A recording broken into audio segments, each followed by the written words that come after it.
Last month, I was lucky enough to attend the BFI screening of The Boy and the Beast, Mamoru Hosoda's latest cinematic effort as a part of the London Film Festival. I've been a fan of Hosoda's work since my first viewing of The Girl Who Leapt Through Time, particularly for his marrying of honesty and artistry to create beautifully realised experiences, with genuine pathos and characters despite the often surreal premise of the storylines. With such an impressive lineage preceding The Boy and the Beast, with Mamoru Hosoda's other 3 original pictures being some of the best animated works to be released in the last decade or so, it was with eager anticipation that I made the trip up to London. You may note that this video has been titled as Quick Thoughts rather than a fully fledged review, and whilst knowing me, my views upon the film will likely ramble and flounce beyond any reasonable interpretation of the word quick, I felt I couldn't justify calling this video a full review after just one viewing and written a couple of months after the fact. Now with that out of the way, where would be a more apt and logical place to start than the film's introduction? Hosoda's pieces have more often than not had stunning openings, whether that may be the melancholic beauty of the first few minutes of Wolf Children, the orgastic orchestral bombast of Summer Wars' title sequence, or the sadistic delight in watching Makoto's day come crashing down around her in The Girl Who Leapt Through Time, with each one of these opening sequences serving to firmly cement the viewer into the world in which the story takes place. But does The Boy and the Beast live up to those which have laid the path before it? Well, it's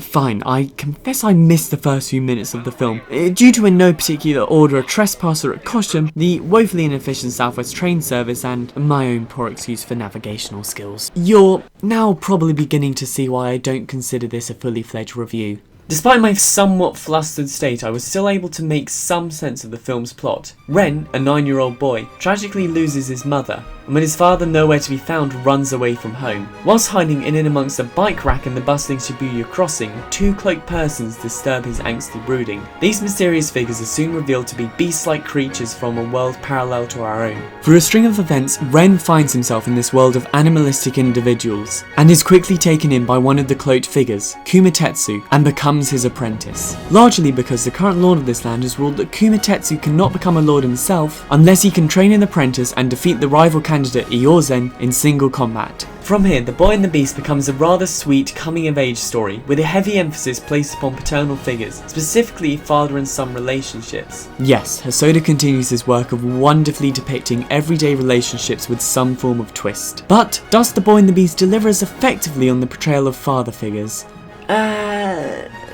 Possibly not. Throughout the film we're shown a number of father figures and how they've raised their offspring, but less is often more, and whilst we're certainly shown a great breadth of parental relationships, none of them achieve the same depth as Hannah and her children from Wolf Children. The most prominent of these relationships belongs to Kumatetsu and Ren, and whilst it certainly does have its fair share of lovely moments, particularly one scene in which Ren mimics the movements of his strange foster father, I felt we didn't see enough of this relationship towards the film's second half, being lost amongst a number of other plot points. I think this is perhaps my greatest critique of the film as a whole. Whilst Hosoda's previous works have a strong central conceit and core narrative which they ran with through the film's duration, The Boy and the Beast is far less focused, diverging down several other avenues of storytelling, which seem like they'll be the film's driving force going forwards, only to be superseded by another, ultimately leading to a somewhat disjointed experience. Furthermore, there's a final villain that doesn't quite in keep with the rest of the film, but I'd be lying if I said it didn't rather nicely round the film off thematically. In conclusion, whilst its themes are cohesive, its narrative structure certainly isn't, and I feel a tightening of these aspects could have greatly helped the piece along. But what of the characters which inhabit this vibrant labyrinthine plot? True to Hosoda's strengths, he's crafted a cast of utterly believable and lovable characters.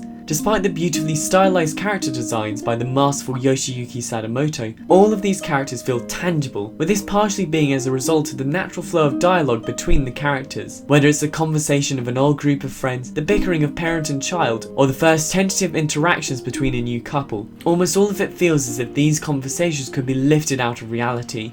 You know, if 80% of the cast went anthropomorphized animals. This sense of honest reality may also be aided in some part by the voice cast, most of which come from live action roles, resulting in a delightfully natural timbre to many of their voices, aside from Mamoru Miyano. But, you know, it's Mamo, so he's great. Kumatetsu is grouchy in the best possible way. It's a joy to watch Ren grow through the film, and the side characters are excellent company. These are characters that have remained in my head long after I've caught the train back home, and will likely stick around for the foreseeable future.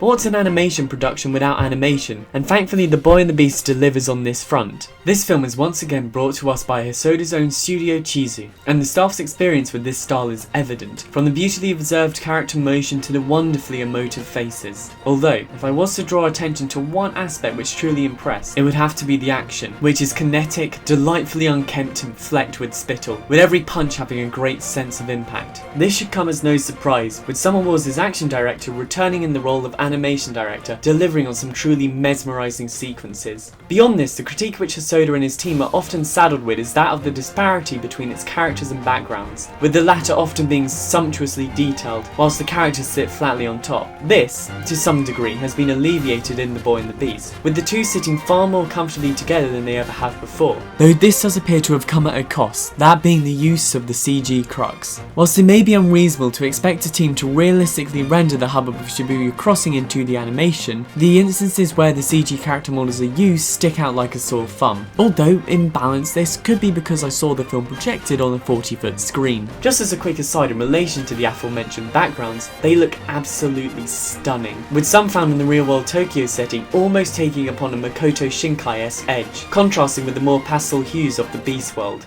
Finally, Takagi Masakatsu once again takes up the role of composition, and it's gloriously rough around the edges, adding to the earnest nature of the film. His compositions can be either chillingly melancholic in the film's quieter moments, or intensely exhilarating during the fight scenes, all of which perfectly match the scenes in which they're utilised. And that marks the first time I've ever been wholly positive about a soundtrack in one of these videos. So, there we go. In conclusion, I had an absolute blast with this film, and have a genuine affection for the story it told and the characters that live within its world. Sure, it has its problems narratively, which hold it back from being one of Hosoda's finest works, but then to expect a director to continuously outperform himself is somewhat unreasonable. But I admit this opinion has been thoroughly influenced by the setting in which I viewed the film, having watched the film in an auditorium filled with the infectious enthusiasm from those sitting around me for the team behind the film. But I wouldn't have had it any other way, and I highly recommend trying to see this film in the cinema if you get the chance. But regardless of in which format you view it, The Boy and the Beast remains a touching tale, filled with intense action, beautiful art design and lovable characters, with a few niggles to be found here and there. And with that, I would like to thank you for watching, and hopefully I'll see you soon. So there we go. And I'd just like to apologise for the audio inconsistencies found throughout the video. I'm still very much getting used to the whole recording side of things. But it would have been infinitely worse had it not been for the excellent advice given to me by Baron J. And I'm just sorry that I couldn't properly utilise all that you advised me to do. But yeah, if you guys ever want to check out some really excellent humorous reviews, and if you ever think my reviews are rather long-winded and dull, then I highly recommend you check out his channel. But thank you very much for watching, and hopefully I'll see you soon.